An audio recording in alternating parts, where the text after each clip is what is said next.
num Portugal que está numa Europa cada vez menos preocupada com os mais velhos e cada vez valorizando menos os mais velhos,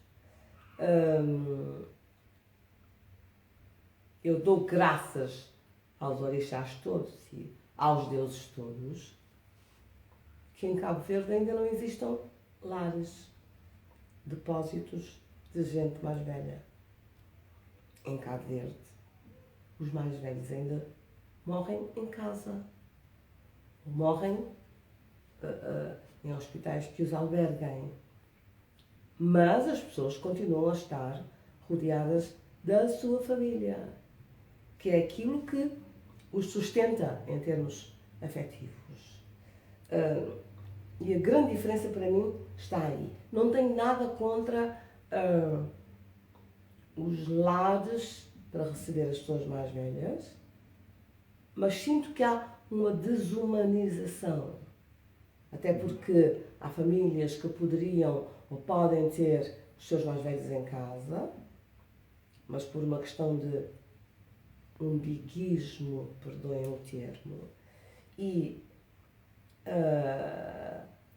uma questão de descartar aquilo que já não presta tanto, depositar os mais velhos algures.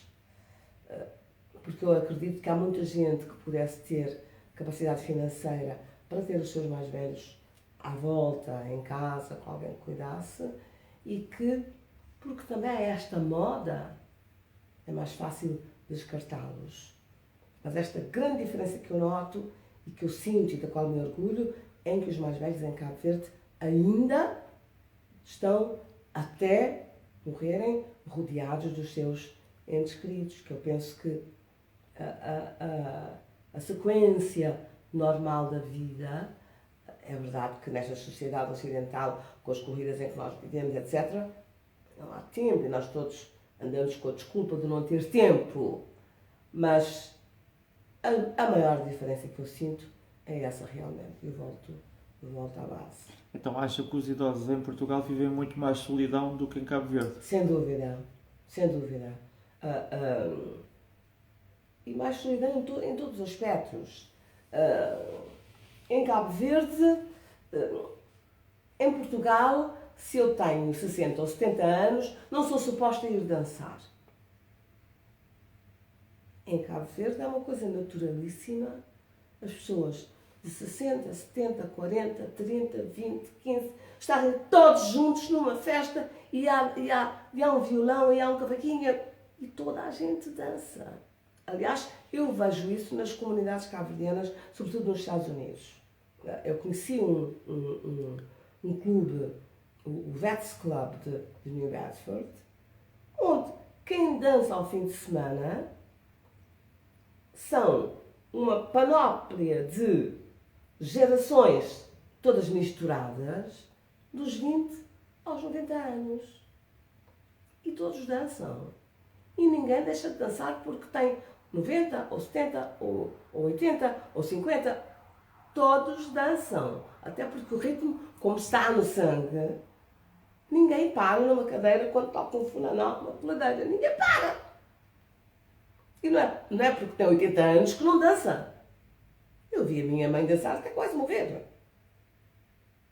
E é a vida. É o ritmo. É aquilo que nos move. Então, e lá também existe um sistema de reformas ou de pensões como existe cá em Portugal? Sim, existe. Existe, já estamos tão ocidentalizados como tal. Claro que existe. Ok. A Celina estava a dizer que os velhos cá em Portugal são depositados num lar. A mesma coisa muitas vezes acontece com as crianças que são depositadas em creche. Sim. Existem creches lá? Ou Sim. os mais pequenos vivem mais em casa com Não, os avós?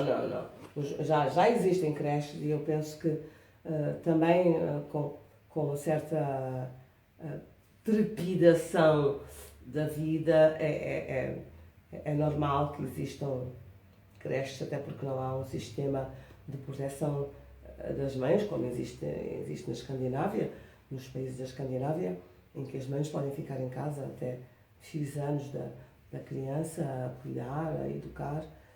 em casa, mas claro que existem creches em Cabo Verde, sim. E tu, André, comparando a realidade portuguesa com a da Grécia, como é que os velhos são tratados na Grécia? As famílias tomam conta de toda a gente. Isso é uma coisa que eu constato. Eles têm mesmo a responsabilidade de tomar conta dos idosos. Há uma grande aproximação entre os avós e os netos. Isso é ver na rua, vê-se perfeitamente. Muitas vezes os avós andarem de mão dada a passear com os netinhos. Isso vê-se, mas todos os dias. Todos os dias há realmente essa grande proximidade. Talvez porque a Grécia, para mim, já não é bem Europa. Já se aproximam, se calhar, mais daquilo que nós chamamos de terceiro mundo, dentro dessa necessidade de manter laços familiares.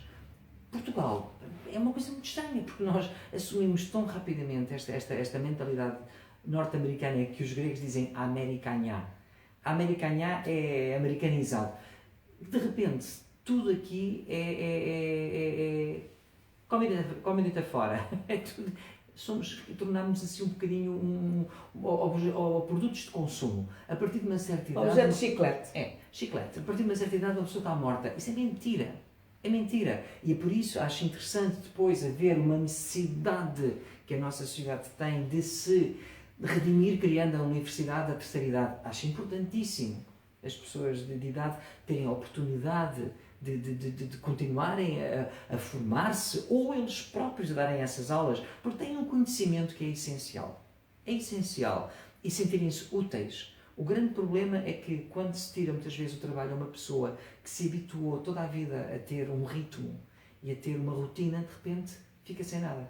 Isso é o pior que se pode fazer. Portanto, não é só o medo de morrer, ou depois cada um também lida com isso à sua maneira, é saber que a partir dali já não tem uma função. E as funções há várias funções que se podem misturar nisto, há funções afetivas, funções sexuais, funções disto, é muita fruta. E, portanto, eu penso que o contacto com as crianças é sempre uma forma muito grande, ou com animais. Nós muitas vezes esquecemos, os animais são usados hoje como terapias para ajudar pessoas a restabelecerem equilíbrios físicos e emocionais.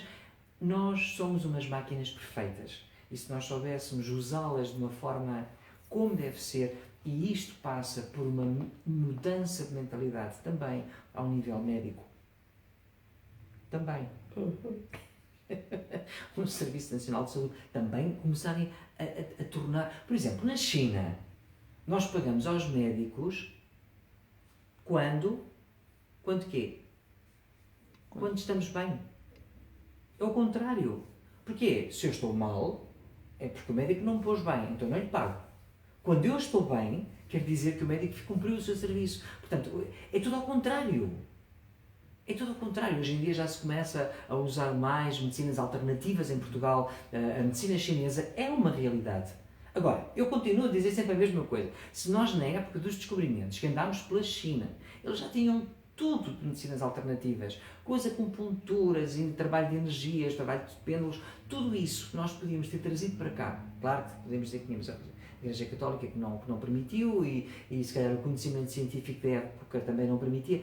Nós podíamos ter sido o primeiro país do mundo a fazer a ligação entre Oriente e Ocidente, entre o Yin e o Yang, e isso foi perdido.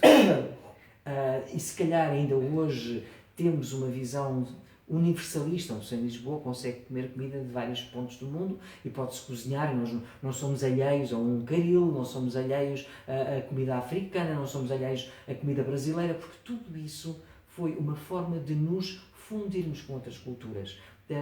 Devíamos ter aprendido com esses países todos com os quais nos fundimos a manter o respeito por aqueles que nos criaram, por aqueles que nos geraram.